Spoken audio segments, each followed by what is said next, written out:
السلام عليكم ورحمة الله وبركاته.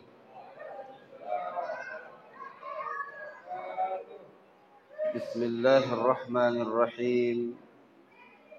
الحمد لله وكفى، والصلاة والسلام على سيد المصطفى وعلى آله وصحبه أهل الصدق والوفاء، أما بعد.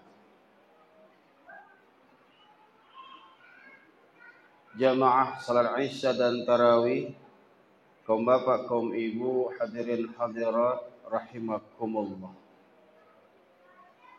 Malam ini kita sudah masuk ke malam ke-14 Ramadan.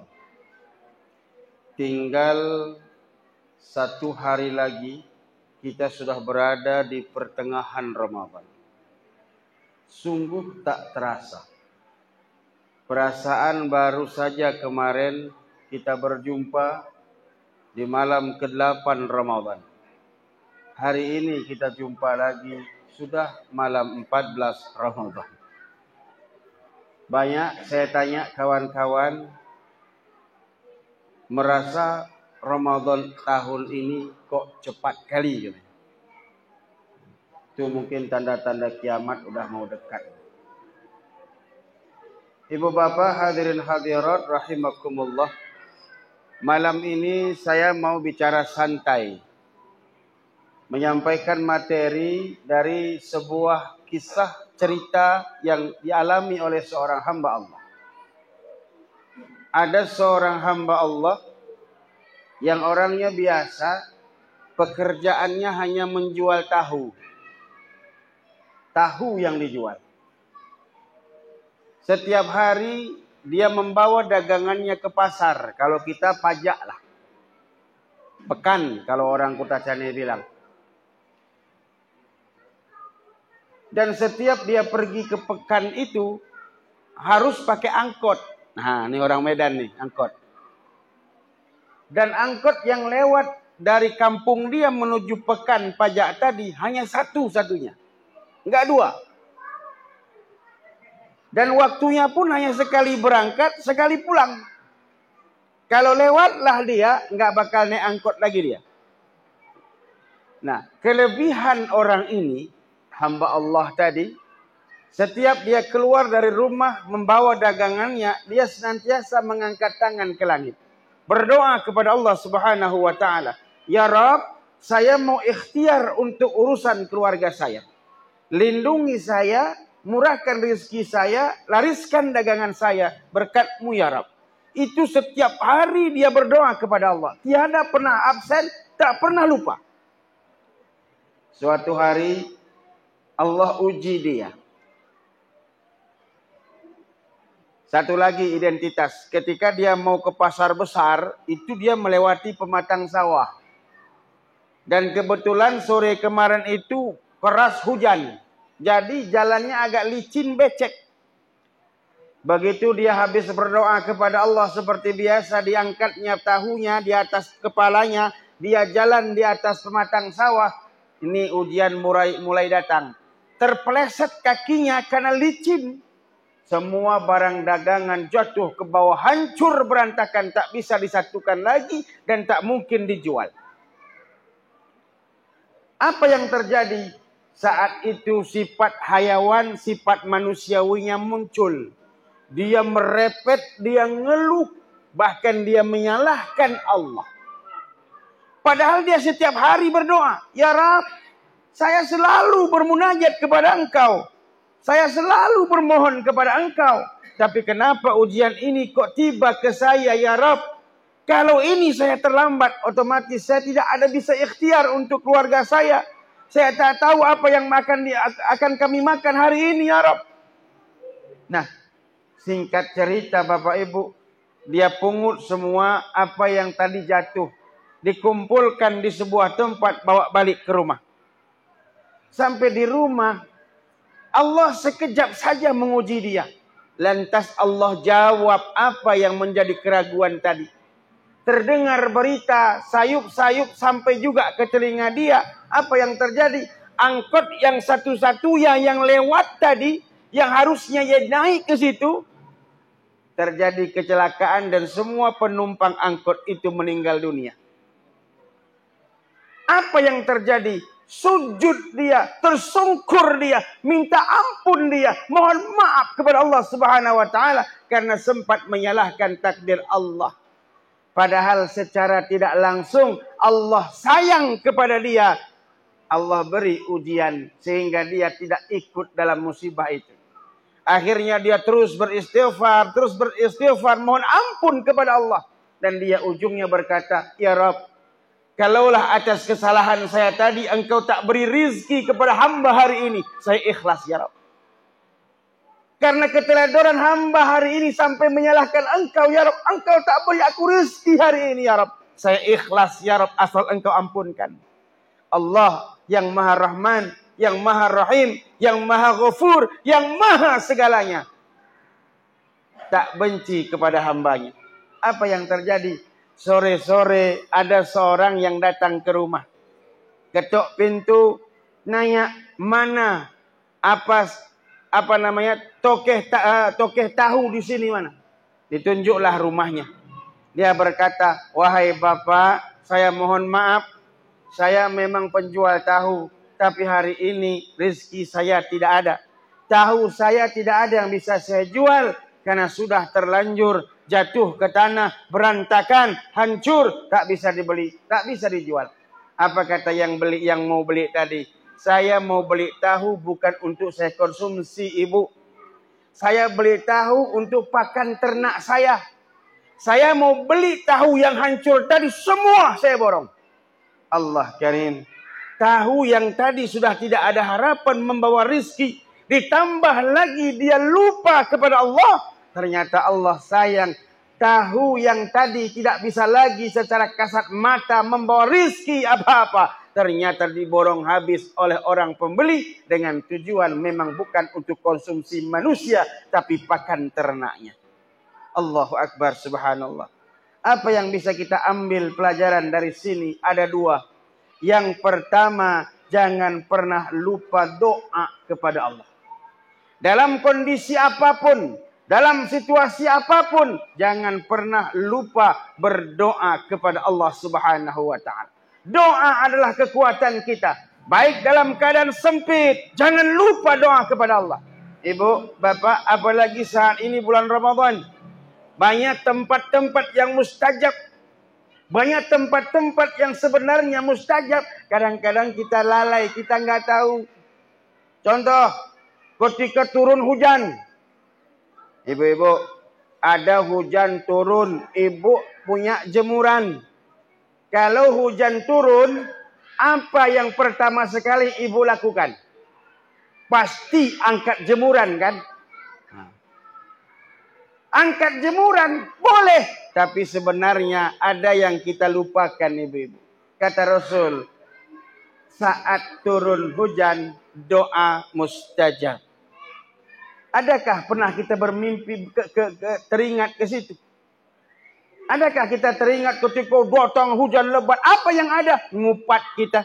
Oh, hujan lagi, hujan lagi. Ngabuburit nggak bisa, beli bukaan pun nggak bisa. Padahal Allah lagi nurunkan tempat saat waktu mustajab doa. Cuman kita lalai. Satu lagi, Bu, saat yang di Ramadan ini yang paling ditunggu oleh kita apa? Apa? Macam ketika ditanya, apa yang Anda tunggu? Oh, saya tunggu Lailatul Qadar. Apa yang Anda tunggu? Saya tunggu malam nuzul Quran. Padahal yang paling banyak ditunggu orang adalah azan maghrib. Saat berbuka. Itu survei membuktikan. Oke, betul. Tapi pernahkah kita membayangkan? Pernahkah kita mengingat apa yang dipesankan baginda Rasul?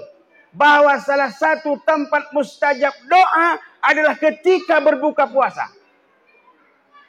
Pernahkah kita membacakan doa selain Allahumma laka sumtu wa bika amantu wa ala rizkika aftartu bi rahmatika ya arhamar rahimin? Lupa. Kenapa? Sudah banyak kali di depan mata. Cendol, wah, ada esnya pula tuh. Oh, ala malaka sumtu. Malah lupa memang ala malaka sumtu. Tetapi padahal Rasul telah mengajarkan, begitu kau basahi kerongkonganmu, kau bacakan doa buka puasa, saat itu jangan makan dulu, angkat tanganmu. Doa, karena di saat itu mustajab doa. Nadi sekejap kaikin. Pul minum sitok, baca Allah malakasum tu, angkat tangan. Ya Rab, ampuni dosaku ya Rab, rezekiku ya Rab, anakku ya Rab. Adakah kita pernah ingat itu? Kadang-kadang hal-hal yang sepenting itu kita lupa.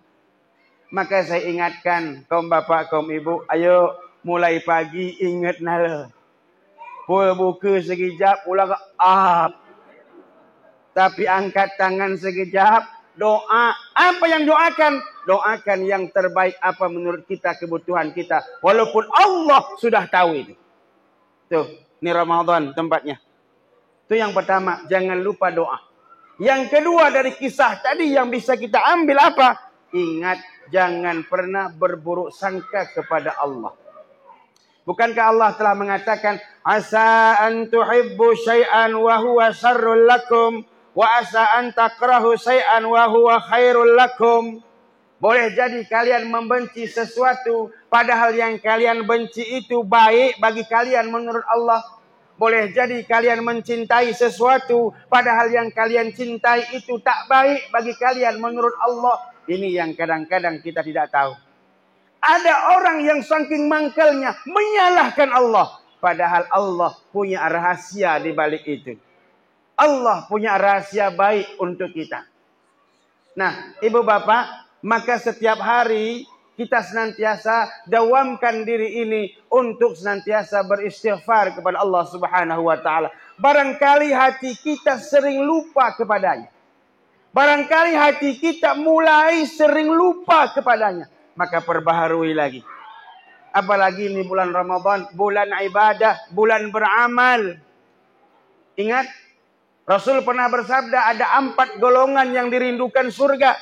Yang pertama membaca Quran, yang kedua menjaga lisan, yang ketiga memberi makan orang yang lapar, keempat berpuasa pada bulan Ramadan. Kita ambil yang nomor 3, kalau nomor 1 itu biasa sudah. Membaca Quran, sudah banyak baca Quran. Ini wajah-wajah yang hadir sini go khatam sekali kini. No. Nu kau ibu no. Oh, yakin aku ngori. Apalagi kalau kaum bapak enggak usah dikaji dah. Dua-dua kalian lah nih. Tuh. Kalau menjaga lisan, oh dah mahir. Kenapa? Karena puasa. Mulai dari subuh sampai beduk. Ayo sana. Kenapa? Jaga lisan. Kadang-kadang yang ketiga, kadang-kadang kita suka lupa Bapak Ibu.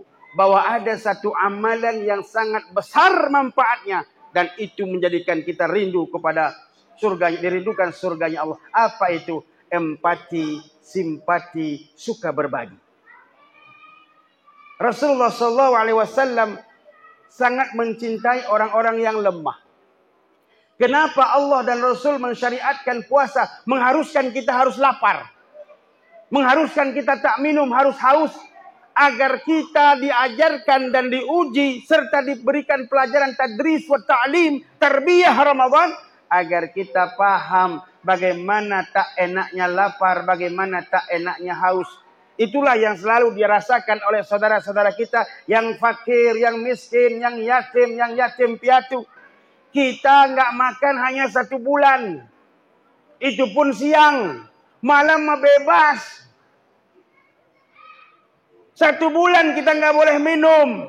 Siang. Tapi malam silakan. Mau segala merek minuman silakan. Tetapi saudara-saudara kita yang yatim, yang fakir, yang miskin, yang piatu, tidak menunggu Ramadan mereka kelaparan. Kadang makan 1 hari, kadang puasa seminggu. Mengharapkan berlebaran dengan mewah seperti orang punya hati. Tidak. Mengharapkan belas kasih orang. Kalau ada orang yang beri, alhamdulillah. Kalau tidak mereka apa adanya. Tetapi yang menjadi pikiran kita, tanggung jawab itu ada pada kita sebenarnya. Tanggung jawab itu ada di pundak kita sebenarnya. Sehingga kata Rasulullah SAW, la yu'minu ahadukum hatta yu'ibba li ahlihi ma yu'ibbu li nafsi. Jangan kau beranggapan engkau sudah menjadi orang yang mukmin sejati, sehingga engkau mencintai saudaramu, tetanggamu, handai tolanmu, terutama yang lemah, yang dhaif, yang miskin, yang yatim, yang fakir, sama seperti engkau mencintai dirimu sendiri. Maka saya bersyukur, salah satu masjid yang peduli dengan kegiatan yatim dan yatim piatu di masjid kita ini. Saya sudah beberapa tahun menjadi saksi. Ada kegiatan-kegiatan yang memberikan derma, memberikan hadiah bagi mereka-mereka yang yatim. Yakinlah Bapak Ibu, sekecil apapun sumbangan kita, sedekah kita, wakaf dan infak kita untuk mereka, itu amal yang sangat baik dan sangat dicintai oleh Rasulullah Sallallahu Alaihi Wasallam. Maka kita di pesantren sana berani nekat untuk tahun ini.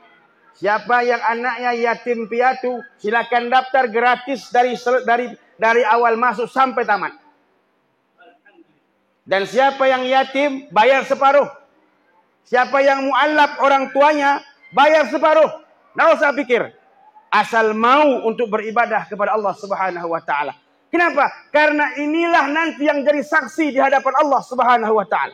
Barangkali amal kita biasa-biasa saja. Salat kita barangkali enggak sempurna. Amal-amal kita yang lain barangkali belum tercatat sebagai pahala. Tetapi dengan derma kita, bantuan kita, santunan kita kepada mereka, jadi saksi kelak di hadapan Allah Subhanahu wa Ta'ala bahwa tangan ini pernah memberi makan orang yang lapar, bahwa diri ini pernah menyantuni orang yang lemah. Jadi saksi di hadapan Allah Subhanahu wa Ta'ala.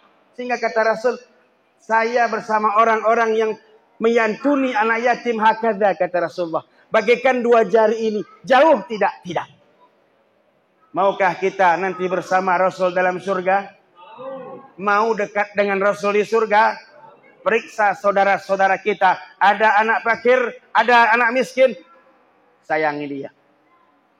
Santuni dia. Kalau kita tidak mampu bergabung dengan masjid ini, ikuti dalam sedekah terhadap yatim. Masya Allah, senyum mereka nanti di saat lebaran itu adalah merupakan obat dan surga bagi kita. Ibu bapak, terakhir, Ramadan ini masih panjang. Setengah lagi perjalanan kita. Ayo terus berpacu dalam ibadah. Ayo berpacu dalam nuansa Ramadan. Jangan lewatkan kesempatan ini. Ini masjid kita sudah luar biasa. Ikuti, bantu apa yang telah didermakan.